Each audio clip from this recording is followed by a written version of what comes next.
Elevate Kamilla Cardoso and let everything run through her. Let her be the dominant force down close to the basket for the Chicago Sky. Turn Angel Reese into a role player, and you know what will happen? You will be an improved team, and you will win games. The Chicago Sky finally snagged a win this season, and guess what? Angel Reese spent most of the entire fourth quarter glued to the bench. While she sat there watching, Kamilla Cardoso dropped a career-high 23 points and absolutely dominated the court. The numbers don't lie. When Reese plays fewer minutes, the Sky actually wins.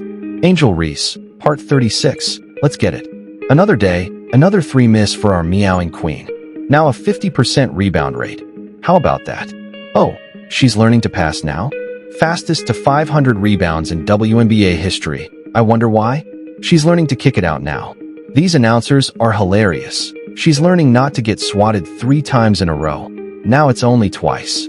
He's a pro basketball player, not a Make-A-Wish kid. By the way, that's called a foul.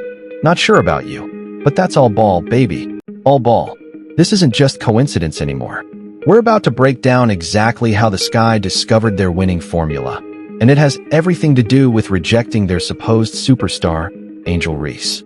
If you think the Sky have found their secret to success, comment, "Fire the baby giraffe," down below. Let's go. This guy finally won a game. Finally, we had Angel Reese with a double single.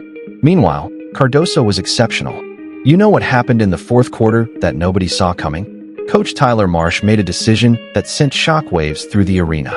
Angel Reese, the supposed star, found herself watching the game's most crucial moments from the sideline while her teammates fought for their first win. This wasn't just a quick sub or rest period. Reese was genuinely benched during crunch time.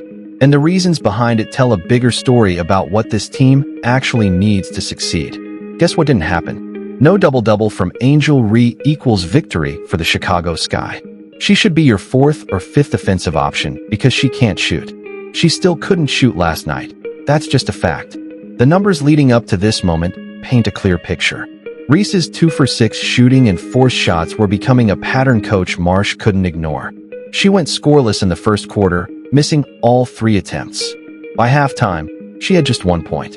Her 33% shooting dragged down an offense that desperately needed every basket. This wasn't just an off night. This was Angel Reese forcing plays that weren't there and hurting her team's chances to win. Angel Reese, sorry y'all, she's not a star basketball player. She's a star person. She can be a great role player.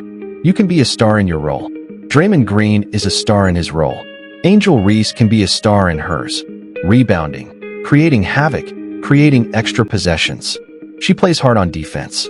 She can be a good player for a good team. She just needs her role defined.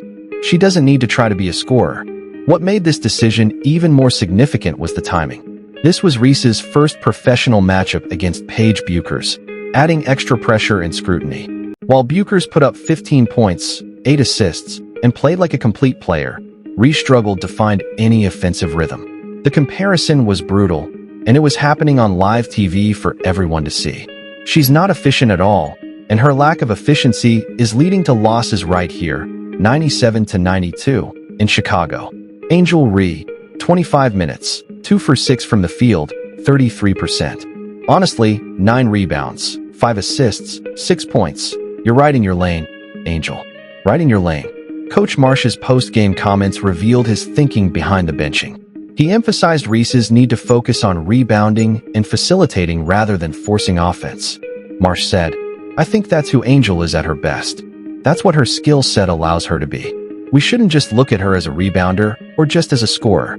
He also mentioned Reese was dealing with some hand discomfort, which might explain her shooting struggles. But let's be real, is this just another excuse? For the Sky in the first half, it was all Cardoso. Cardoso ended the game with 23 points. She scored the first 10 points for the team. The contrast was stark. While Reese sat with 6 points on poor shooting, her replacement made immediate impact plays that actually helped the team. The real question wasn't whether Reese deserved to be benched, but what would happen once she was off the court. Would the Sky finally start playing as a cohesive unit? The way Angel played in the fourth is exactly how she should be playing, as a solid role player. She made a couple of extra passes, swung the ball 1 or 2 times, and the team scored off the movement. The team got a couple of buckets from ball movement by all 5 players. What exactly changed when Angel Reese got benched in the fourth quarter? The Sky offense immediately became more fluid. Ball movement improved, and they outscored Dallas in the final period. Players started making the extra pass instead of forcing contested shots. Spacing opened up, and suddenly Chicago looked like a professional basketball team instead of a group of individuals chasing stats. This wasn't just a coaching decision. It was a revelation about what the Sky could become if they stopped forcing plays through their struggling star. While Angel Reese was learning hard lessons on the bench, something incredible was happening on the court nobody expected. Kamilla Cardoso, who had been playing in Reese's shadow for almost 2 seasons, suddenly became the focal point of the Sky's offense. This wasn't supposed to be Cardoso's night. She had never scored more than 15 points in a game before. Now, the team's entire strategy was shifting to her. Kamilla Cardoso had the best game of the season, maybe the best game of her young career. I honestly don't remember her having a game this good before. She had some decent rookie year games, but nothing like this. The transformation began immediately.